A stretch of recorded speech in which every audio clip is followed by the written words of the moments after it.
So mga bibiyentes, today, tiyan kita special guest na kinadaton programa. I decided to invite uno dal mga political strategist, uno dal mga political analyst, hindi lang na syudad sa mga pero na intero pais.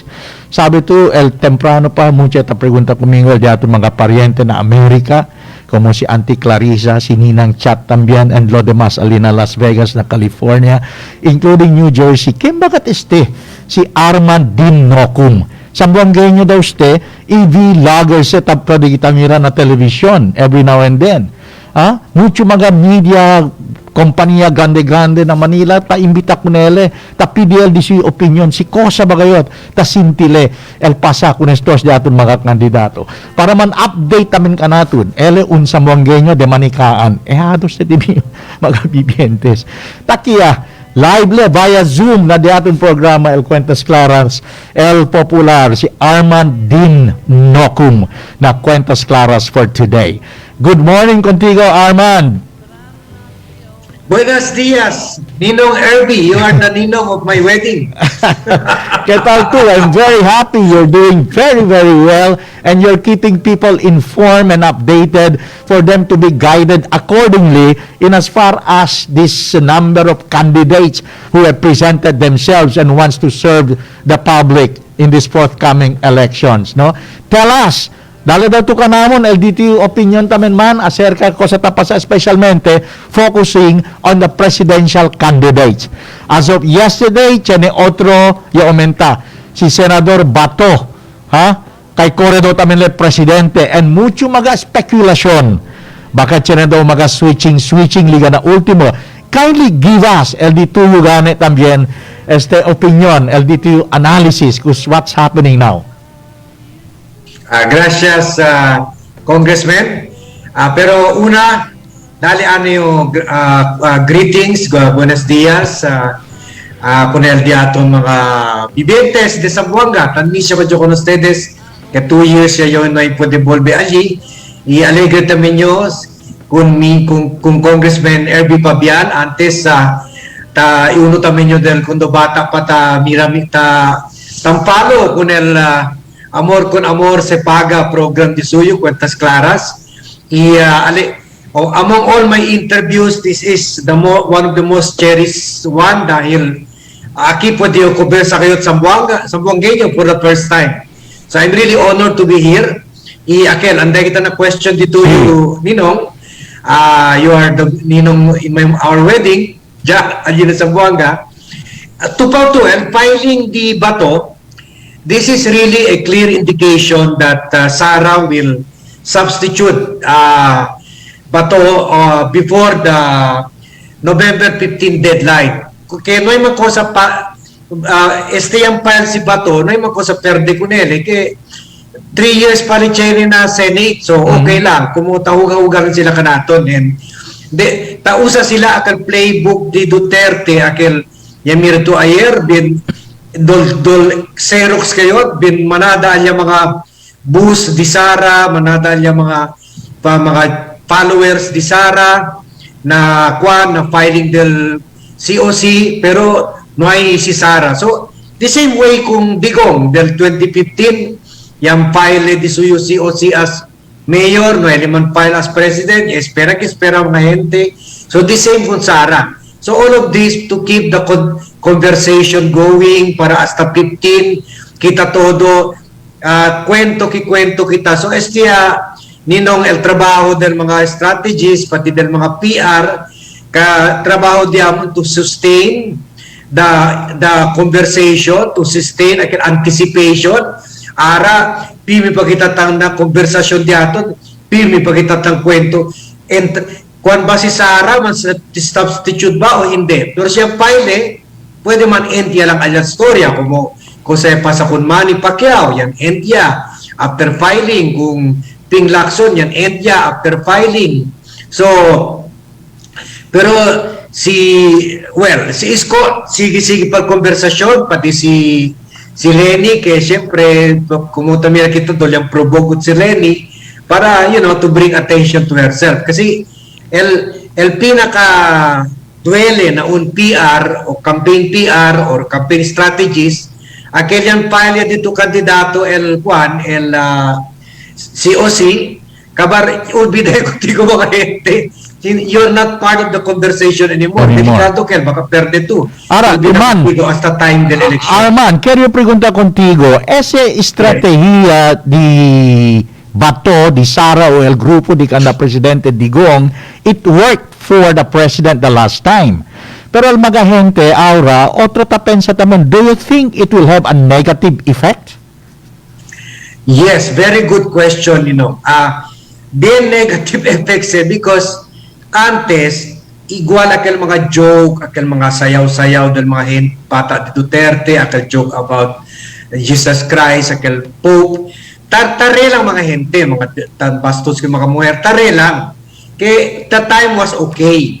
Pero ara no hay kita sen, no hay kita comida, no hay kita trabaho, ya ser al negosyo, no hay computer mga estudyante, no hay vaccine, no hay medicina. So, it is not applicable anymore. Kaya gente, kaya taui, mampalyabo, kabar, kunsara, mampalyabo, kabar ablabo, ko sa buase para man-solve is the COVID problem. So, it is not gonna work anymore. No sabi ganyo porque tasigi pa sila kung estedila playbook, kung estedila estratehiya. Pero uno también tamirayo kuandila reflective también sa el guerra na pamilya mismo que como tiene allí tak of war si Bongo talya na campo di Hanilet na amuletan tag koral kanda Hanilet no puede entra kanda Sara pati kanda pulong. So dol tiene sila reflective tamen este hindi defiling di Sara that she's keeping her options open. Baka chitamira tayo baka this is her way of hitting back her father or making para man kwan kunele making her father bow down to her and to her mother ganon. So tiene tamen sila mga internal conflict. That's why hasta ara dol bien magulo pa sila. So all of these factors are coming into play, pero as you correctly pointed out, then negative este because people want to hear solution. They don't want to see political play and political dramas. I see. Okay. Now, this being the case, it's still too early to say based on, mga initial surveys ta sigani sila, no? Pero to be very, very objective tamyan. Kung may abla yung mas temprano, people are talking of Sara as the daughter of the president. It is what people are talking about BBM as the Marcos, the son of the former dictator. People are talking about Lenny as the opposition symbolic leader. It is what people are talking about Isko, not because he was an actor, not because of anything else, but because of his performance of what he did in Manila. Amongst the candidates mentioned, who do you think is the proper choice? Okay. Good question again, RB. I will take off na dito yung previous question. Kakil ganit tabla to, will it work yung akil drama? So,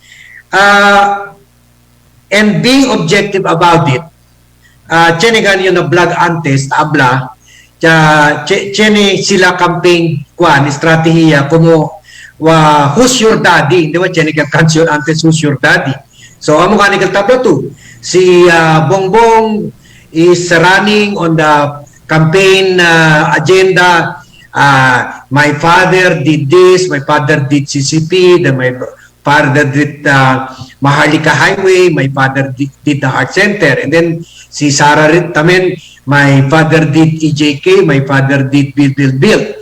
And then si Quantamen, si Lenny, hindi man father, pero pwede le habla Pinoy, my President Pinoy did this, my President Pinoy did that. So, taking all of this together, pwede kita abla, only Isko, as you pointed out also, lang at pwede abla, I did what I did, not in 6 years, not in 20 years like Marcos, not in 6 years of Pinoy, but what I did, I built 6 hospitals, ay pinaganda niya yung 6 existing hospital to make them modern, state-of-the-art, comparable to St. Luke's, na pinaka-class hospital kina Manila.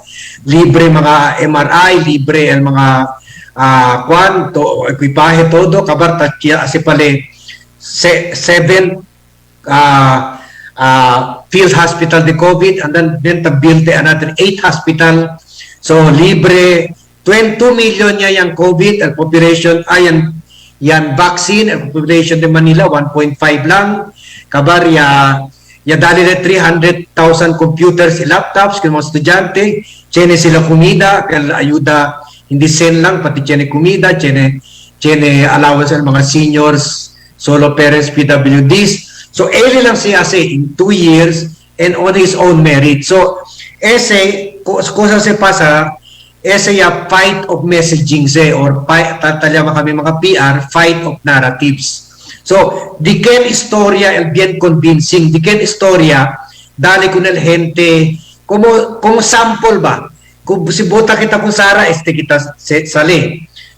Si buta kita kung isko, kita. So, buta sila, kung nekel, chini agot ko saya ase, ele mismo, hindi pwede habla di mi tata y ase continua yo ko saya ase di mi tata. Otro man el tata, otro anak. Otro el presidente, otro el vice presidente. Pero si Isko, yan mira kita el sample, si Kosali hace in Manila in 2 years, just imagine Kosali hace in 6 years na entero país de aton. Okay, you're trying to lay down a bigger picture, so we will be guided accordingly come the day when we are supposed to make our decision.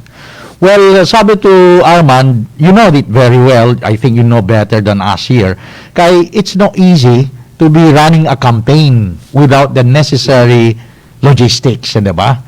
And obviously, Isko, even if he has all these things right now, his accomplishments there in Manila, which is very reflective of his intention for the whole country, tiene ba el necesario sen para hacer correr el diseño campaña? Ese también el question pirmi ta pregunta ko nele. Pero kami yun na diamond mga natrabaho diamond as campaign strategies. Bien grande cosa el narrative. Si pensa tu si Duterte, ya que naman sa cliente di mio antes cuando mayor pale. Chenele no hay también le grande antes maquinaria, no hay también le sen. In fact, aminado sila, usa sila 10 million for social media. Por sa sila entra social media, que precisely, no ikot sila sen. Hindi sila pwede paga akel 500, kabar si election, circa election, 1 million per 30 seconder na primetime program del ABS o GMA, hasta ara gani. Rabio pala ko ng ABS por casa dese que highest bidder ya. So, tupaw ben grande cosa el Juan. Pero el diamond pensa kami, the narrative, the story, campaign story comes first because the narrative can put you into the number 1 position.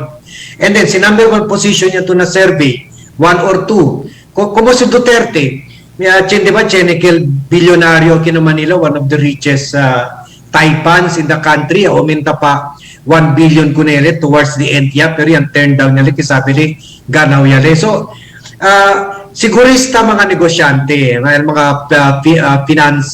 campaign financiers, dali sila grande kung nakel mga yamato. Chene, tansugal sila, dali como 5 kandidato, dali sila kada uno todo sen, pero pinaka-grande, kumudali sila uno 50 million, 100 million, pero kung nalyamado, maka 1 billion. So, so far, yamado yan Isko. So far, 1 and 2 yale, yan yung mga survey, 1 yale over Sara. So, chen yaman ta entra, and very optimistic kami with 8 months to go, mas tanto ta subidi suyukwan, mas maloy ali na Mindanao i Visayas, mas entra se kwan pati makinarya tamira man to RB dito yung mga colleagues antes sila Egay Erice, tan-join niya si Noli De Castro. Siyempre, tiyan tamin sila dila mga network, tamira tamin sila kemba llamado, kemba tiyan political machinery, kemba tiyan network, kemba tiyan resources. You're talking about the bandwagon mentality. No, a bandwagon mentality. Bandwagon mentality, including na campaign contribution. I think Dali to kunel number 1, dito dali kunel number 5. I see. I think that's a very practical kind of a thinking nga ni Tamen Arman. Tapregunta sila kiyo kemba daw si Arman. Si Arman Nokim is a multi-awarded journalist antes del Inquirer. And kaya na maganuebo, magahoben ba? Tapregunta sila Arman. No? Hablo din veterano. Though he started here in Zamboanga, na Morning Times, no? Junto ko na difunto Rene Fernandez. And pwede kita abla, we were contemporary at tempo na media. I was with the broadcast with Paul Marquez, ustedes, kanda Sammy Santos, and the rest, no, who are actually there in Manila right now. Anyway, Arman, well, I hope we had more time talking about what's going on. Pero it's still too early, no? Kaya ta-prinsipya pa lang kita, tas pera pa kita, si Chene mga switching come November, and then we can start talking about, that fashion of campaign, Arman, they say, is through social media, gayot. Di ba? Now, how effective and how true and how real is the social media? Good you asked that, RBK. Hindi man yung tanyabang, Sambuangueño yo, true-blooded kayo, and very proud of it, maskin na Dimio Vlogcaster Armandin, pwede ustedes man search kunese na YouTube, Vlogcaster Armandin.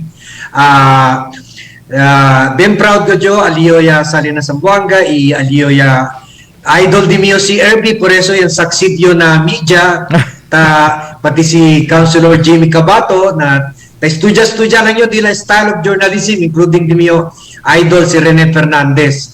So, kumutula si RB, aligo dyan prinsipya na Morning Times, iyan pirate kumigon Inquirer, aki na Manila gani. So, going back to your question, RB, manada pagayot ka ko sa pasa, pero as one of the pioneers, 2007 pa kami among the first yan start, may pa sila Mocha, kami yan start using social media for political campaigns.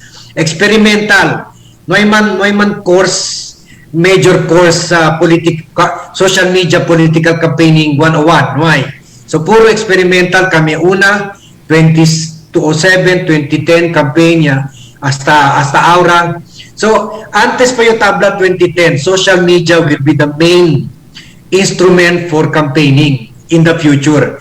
Tare lang sila kumigo, including my friends in media aki. I-onde-onde pa man. Tabla sila, hindi, fad lang siya, aki lang siya uso-uso kabar ulbi daw ya. Del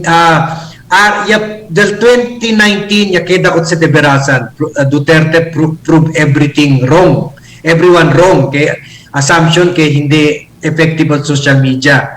Mas malo yung RB kay Aura, por kasi the social distancing, akil tabla kita, na-campaign kasi, sabi naman to, siguro yan, yung namin to antes, chenito si tabla Airwar, Kamikel, social media, tri-media, antes gani, chenito pa mga folletos, comics, pati mga letters pa, imbia ko ng mga hente, kabar chenito namin ground war, tan ikot, mga hente, pick up, anda po ni banting, anda mga piyesta-piyesta, anda kasa-kasa, anda rally-rally, parade, arase, el ground, media sa resources, el ground war, pati el air war. Naara, el ground war, mga 30% yan reduce, no pwede naman.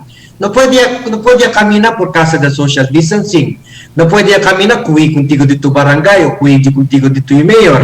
El IATF o man si el kandidato man campaign manada gente reklama pa ng social media. So Aura, 70% del battle is air war and that is social media. No hay kita choice. Antes, by choice, si Duterte usa social media kaya may listen. Kay Caro at el mga newspaper, TV, radio. Aura, no hindi kita choice. Kaya no pwede, porque sa na Mayo, tali pa siyempre si COVID. So, social media gayot el Kwan, social media gayot el battleground. Okay, and by sige. force. See. Okay, so I hope we have all the time, no? But anyway, we'll keep in touch with you every now and then. We're short of our time here in our program, but gracias gat contigo, Arman. But I want to give you back the liberty, especialmente para mang-greet namin to. Happy Fiesta Pilar ko dahil diaton mga bibiente sa Zamboanga, especially you who has been in Manila, in the metropolis for quite a long time. And we really would like you to be back here one of these days, Arman. Pabor to mang-greet ko na dito yung mga bibientes, pati ko na dito yung mga followers namin ng Kinasyudad de Zamboanga, and all over the world via our different platforms. Go ahead, Arman.